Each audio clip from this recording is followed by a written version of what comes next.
হাসির রাজা, জ্ঞানের রাজা, রসিক রাজা। কি আজকে এত বেলা হতে চললো, কিন্তু সবাই এখনো পর্যন্ত এলো না। এই সব হলো কুড়েমির লক্ষণ মহারাজ।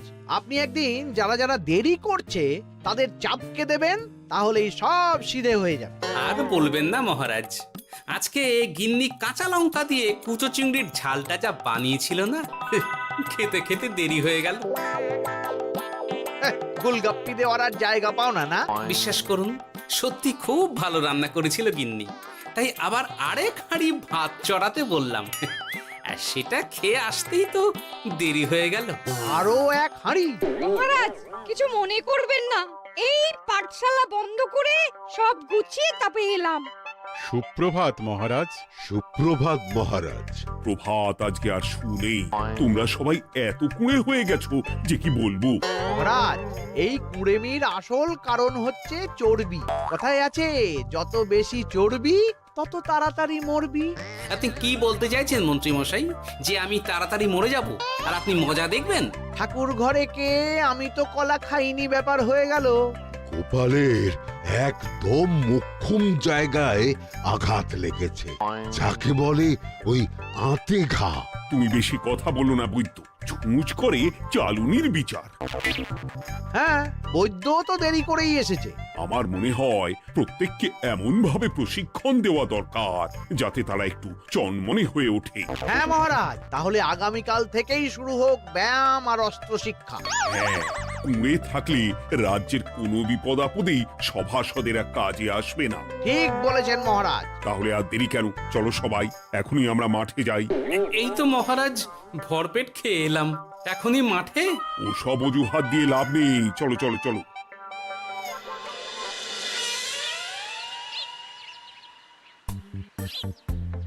এবার সবাই সারিবদ্ধভাবে দাঁড়িয়ে পড়ো। কি গোপাল কোথায়? মহারাজ, গোপাল আপনার পিছনে দাঁড়িয়ে আছে, চুপি চুপি। এই এই এই গোপাল, যাও যাও মাঠের মাঝখানে গিয়ে দাঁড়াও। এই চাঁদি ফাটা রোদে কেন মহারাজ সুস্থ শরীরকে ব্যস্ত করছেন? এইসব বাজে কথা শুনতে চাই না। শুয়ে বসে থেকে শরীরের কি অবস্থা করেছো? শরীরের নাম মহাশয়, যা সবে তাই সয়। তুমি যাবে না, তোমাকে এক্ষুনি বরখাস্ত করব। কি জ্বালা! যেখানে আমার সব কাজ বুদ্ধি দিয়েই হয়ে যায়, সেখানে গায়ের জোরের কি দরকার? হ্যাঁ, এই গোপাল, আমি 1 থেকে 3 অব্দি গুনবো, তারপরে সবাই এই মাঠের ধার বরাবর 5 বার পাক দিয়ে দৌড়বে। ঠিক আছে মহারাজ, আমি প্রস্তুত। আমি রোগা পটকা আছি, কোনো সমস্যাই হবে না। হয়ে গেল। সবাই প্রস্তুত? 1 2 3। কি হলো গোপাল, দৌড়াও দৌড়াও। মহারাজ, এর থেকে বেশি জোরে পারবো না। আই, কে আছো? একটা কঞ্চি দাও। এই সেরেছে। বেশ হয়েছে, বেশ হয়েছে। ব্যাটার এবার চর্বি কমবে। কি হলো গোপাল, হ্যাঁ হয়ে গেল? হ্যাঁ?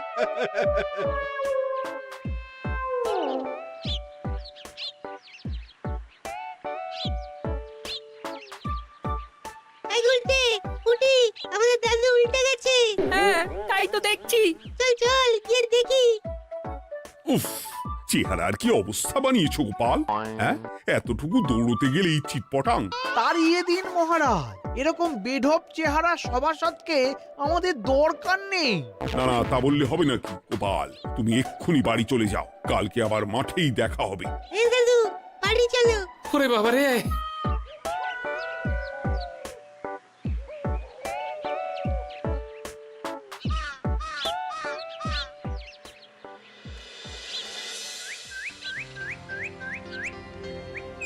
আরে ধুর ছাতার মাথা, তখন থেকে জল খেয়েই চলেছ। কি হয়েছে সেটা বলবে তো? শরীর চর্চা হয়েছে, শক্তি খরচা হয়েছে, আর পারছি না।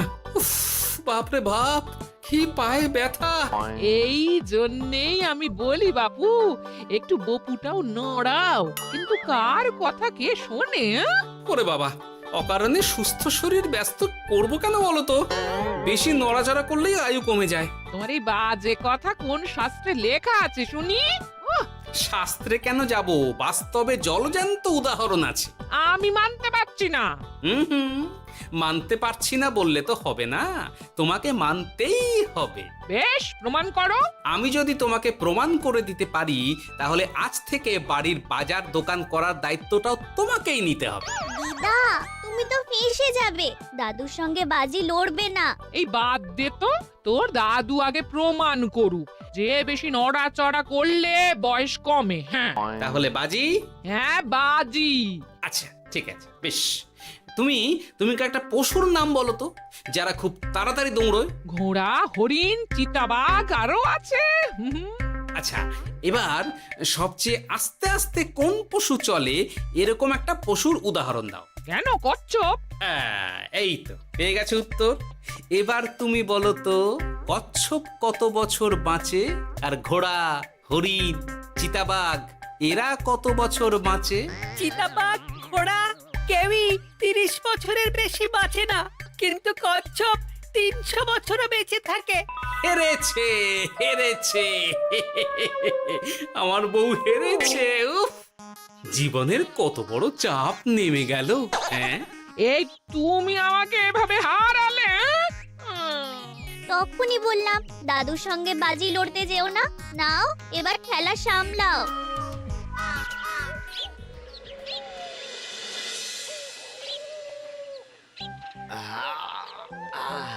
আরো ভালো করে মালিশ কর। আজকে ছোটাছুটি করে পা দুটো বেশ ব্যথা ব্যথা করছে। কালকে তো আবার অন্য পরীক্ষা। আরে আমার হালকা চেহারা আছে, সব সামলে নেব। কালকে তো অস্ত্র চালনা হবে, কালকে আমি কাঁপিয়ে দেব। কাঁপাতে তো হবেই মন্ত্রী মশাই। আমরা আপনার শরীরে এমন ঘষা মাজা করে দেব না, মনে হবে আপনি না একটা জলযন্ত্র অস্ত্র চালনা করতে যাচ্ছে। বাস এই তো চাই। বাবারি, আস্তে আস্তে। আরে বাবা, আপনার তো ইস্পাতের শরীর, ভাঙবে তবু মচকাবে না। চিন্তা করছেন কেন? ভয় পাবেন না, ভয়কে জয় করতে হবে। আরে আরে আরে, তোরা আমার কথাটার সাথে করছিসটা কি? মানুষটা মরে যাবে তো। চিন্তা করো না গিন্নি। বাবা, ওরা বলেছে আমার ইস্পাতের শরীর, ভাঙবে তবু মচকাবে না। একবার এই বুড়ো বয়সে হাত পা ভাঙলে কি সামলাবে শুনি? মন্ত্রী মশাই, আমাদের বকশিসটা দিয়ে দিন, আমরা কেটে পড়ি। বাবারে বাবা, দিচ্ছি। এনে এত খাটানোর পরে এতেই এখন খুশি থাক। হ্যাঁ,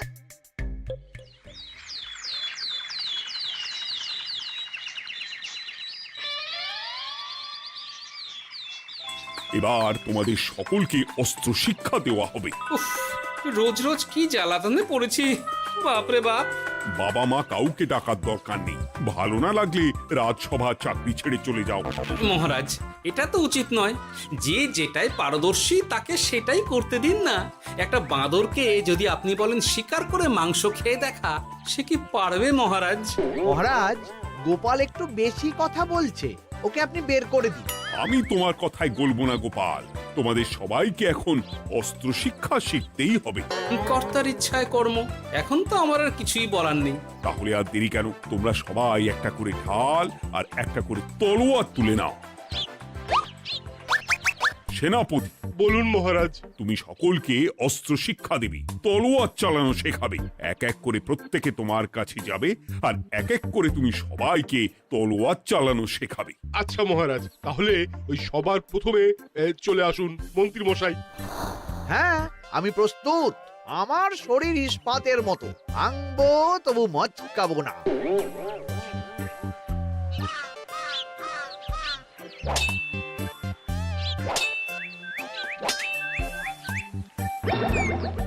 কি কেমন দিলাম? অত সহজ নয় সেনাপতি। আমি মন্ত্রী এমনি এমনি হইনি, আগে অস্ত্র শিক্ষা শিখে তবে মন্ত্রী হয়েছি। এটা কি হলো? হ্যাঁ, আপনি অস্ত্র শিক্ষায় পারদর্শী, কিন্তু আরো বিচক্ষণ হতে হবে। কারণ আজকে এই পাগড়ির জায়গায় আমি যদি তলোয়ার আপনার গলার দিকে চালাতাম, তাহলে কিন্তু আপনার এই ভবলীলা এখানেই সাঙ্গ হয়ে যেত। ঠিক আছে ঠিক আছে, মনে রাখবো। এবার বাকিদের তো ডাকো। হ্যাঁ, এরপরে তলোয়ার চালানো শিখতে আসবে গোপাল। গোপাল দাদু, গোপাল দাদু। বাবা বাবা বাবা, গোপাল তুমি আবার দল বল নিয়ে এসেছো। দেখি তোমার কত দম। গোপাল, তুমি প্রস্তুত হও। হ্যাঁ হ্যাঁ, আমি প্রস্তুত। ওরে বাবারে, এ তো ভয়ানক চাপের কাজ, আমাকে বেশ বেগ পেতে হচ্ছে। সামলাও গোপাল।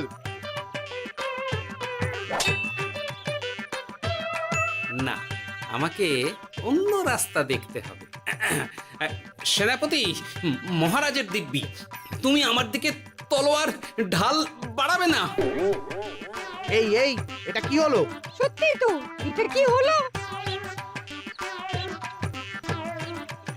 গেল গেল গেল গেল গেল গেল গেল, দুটিটা খুলে গেল গো। দেব নাকি এবার কুচ করে কেটে? জিতে গেছি, জিতে গেছি। এটা কি হলো? শত্রুপক্ষ কখনো কারো দিব্যি শুনবে না। আর সেনাপতি, তুমি কি ওখানে দাঁড়িয়ে দাঁড়িয়ে মজা দেখছো? আমি কি করব মহারাজ, গোপাল যে আপনার দিব্যি দিয়ে দিল। গোপাল বেটা খুব চালাক। তাহলে এখন উপায়? ওসব গোপাল তোমাকে বোকা বানাবার জন্য করেছে। তুমি ধুতি ঠিক করে আবার লড়াই চালিয়ে যাও। যথাজ্ঞা মহারাজ।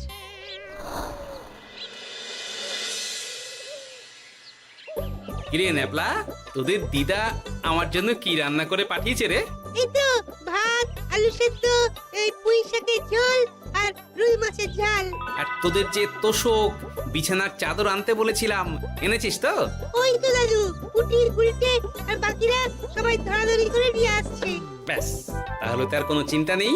খেয়ে একটা জব্বর ঘুম দেব, কারণ এখানে যা রঙ্গ দেখছি তাতে বিকেল হয়ে যাবে। তলোয়ার শিক্ষা আজকের মতন এইটুকুই থাক।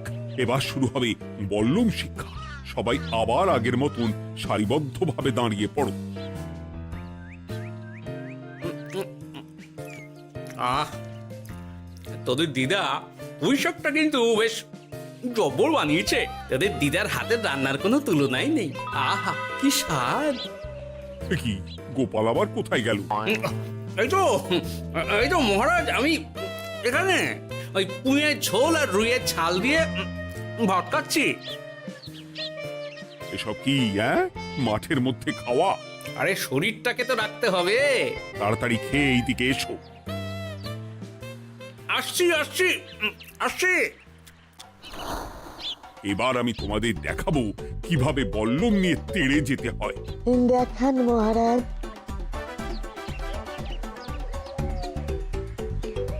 এ তো খুবই সোজা মহারাজ। ঠিক আছে, তাহলে বল্লম নিয়ে তেড়ে যাও দেখি। দিন, আপনার হাতের বল্লমটাই দিন।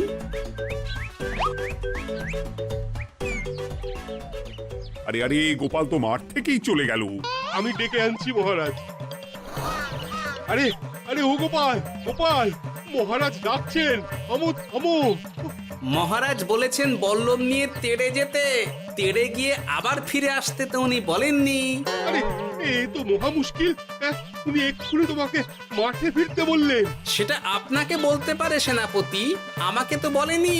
আমি চললাম।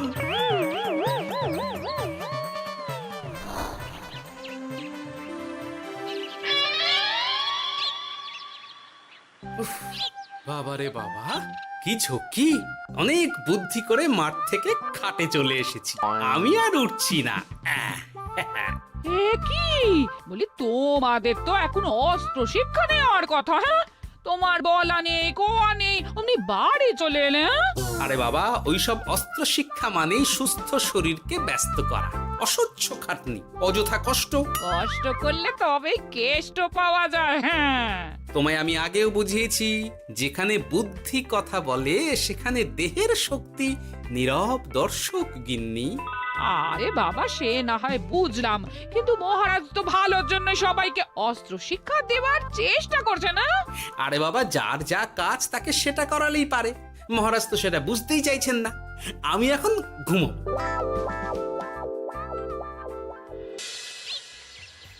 দরজা খোলো গোপাল, দরজা খোলো। গোপাল, গোপাল দরজা খোলো বলছি। ব্যাস হয়ে গেল। একটু শান্তিতে ঘুমাবো তার জো নেই। দরজা খোলো গোপাল। বলুন মহারাজ। তুমি কি পেয়েছোটা কি গোপাল? রাজসভায় দেরি করে আসবে, তারপর অস্ত্র শিক্ষার সময় ফাঁকিবাজি দেবে, এভাবে তো আর তোমাকে মনে হচ্ছে রাজসভায় রাখা যাবে না। মহারাজ, গোপাল তো মুখের কথার লোক নয়, ওকে তাড়িয়ে দিই। কেন মহারাজ? আমি কি এমন মহাপাপ করেছি যে আমাকে তাড়িয়ে দেবেন? এই যে আমার কথা শুনছো না, এটাই তোমার অপরাধ। অপরাধ নেবেন না মহারাজ। পণ্ডিতের দায়িত্ব পুজো করা, সভাকবির দায়িত্ব কবিতা বলা, সাহিত্য চর্চা করা, আর আমার দায়িত্ব হাসি মজা করে আপনার মন ভালো রাখা। কিন্তু আপনি আমাকে জোর করে যুদ্ধের ময়দানে ঠেলে দিতে চাইছেন। এটা আমার ইচ্ছে। আমিও তো মহারাজ ইচ্ছে করলেই অনেক কিছু করতে পারি। চোখ বন্ধ করে লক্ষ্য ভেদ করতে পারি, শুধু বুদ্ধি দিয়ে। আরে বাহ, এত বড় কথা! তাহলে মহারাজ, ওকে বলুন পরীক্ষা দিতে। কি পরীক্ষা? আমি একটা ঘরে বর্ম পরে দাঁড়িয়ে থাকবো। তোমার হাতে অস্ত্র দেব, আমার মাথায় একটা আপেল থাকতে হবে, আর তুমি কিভাবে আমার মাথা থেকে ওই আপেল ফেলতে পারো দেখবো। এ তো খুবই সোজা। কি গোপাল, তাহলে লড়বে নাকি বাজি? হ্যাঁ, লড়তে রাজি আছি। তাহলে আজ রাতেই হয়ে যাক পরীক্ষা। যদি এই পরীক্ষায় উতরে গেলে তো ভালো, নইলে তোমার চাকরিটা গেল। গোপাল, তুমি পারবে তো? সে দেখাই যাবে। আজ রাতে তাহলে রাজবাড়িতে দেখা হচ্ছে। যদি আমি এই পরীক্ষায় বিফল হই, তাহলে আমার চাকরি আপনি কেড়ে নেবেন, আর যদি সফল হই তাহলে মন্ত্রী মশাইকে শাস্তি দেবেন। আমি নিজে সারা কৃষ্ণনগরে নাক্ষত দেব। বেশ, দেখা যাক।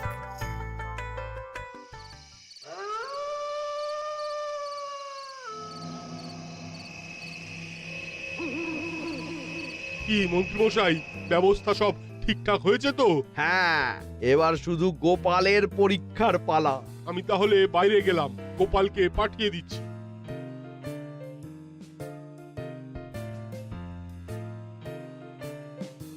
এবার যাও গোপাল, ঘরের ভিতরে যাও, দেখি তুমি কি করে মন্ত্রীর মাথা থেকে আপেল ফেলতে পারো। আপনি তো শুধু আমার চোখ ঢেকেছেন, আমার নাক মুখ কানও ঢেকে দিন, যাতে ঘ্রাণেন্দ্রিয় শ্রবণেন্দ্রিয়েরও সাহায্য না নিতে পারি। বেশ, তাহলে তাই হোক।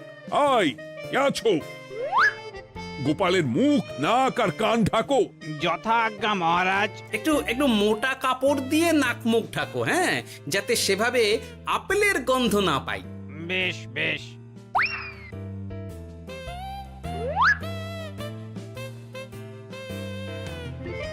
যাও গোপাল।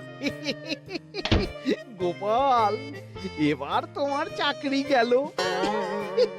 এবার তুমি কি করবে? কি করবে?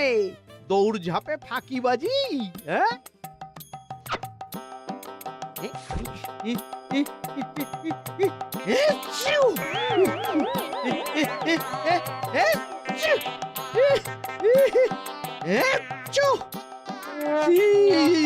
গেল গেল গেল গেল গেল, আপেল পড়ে গেল। আপেল পড়ে গেল? মহারাজ, এর মধ্যেই গোপাল আপেল ফেলে দিয়েছে। ঘরের ভেতরে চলো।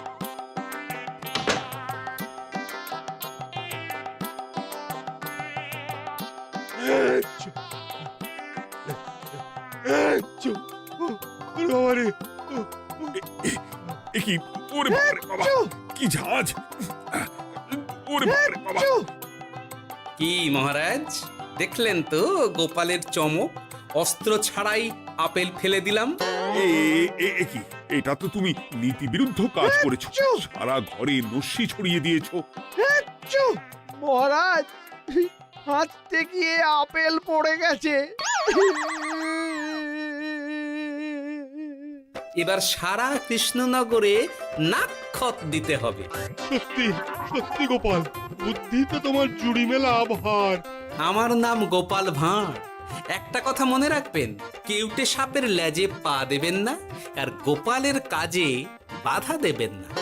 যে কাজ বুদ্ধি দিয়ে করা যায় তার কাছে শক্তি ছোট্ট শিশু মাত্র।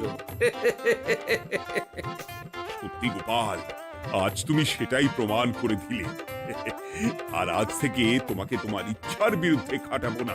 তুমি খাও দাও, ভুড়ি বানাও। যার যা কাজ সে তাই করবে। যেমন এখন মন্ত্রী মশাই নাক্ষত দেবেন। হ্যাঁ, ভুল করে বাজি ধরে ফেলেছি, এখন নিজেই চাপে পড়ে গেলাম। তাহলে আর দেরি কেন? নাক্ষত এখন থেকেই শুরু হোক। কৃষ্ণনগরের রাস্তা শেষ হতে হতে সকাল হয়ে যাবে।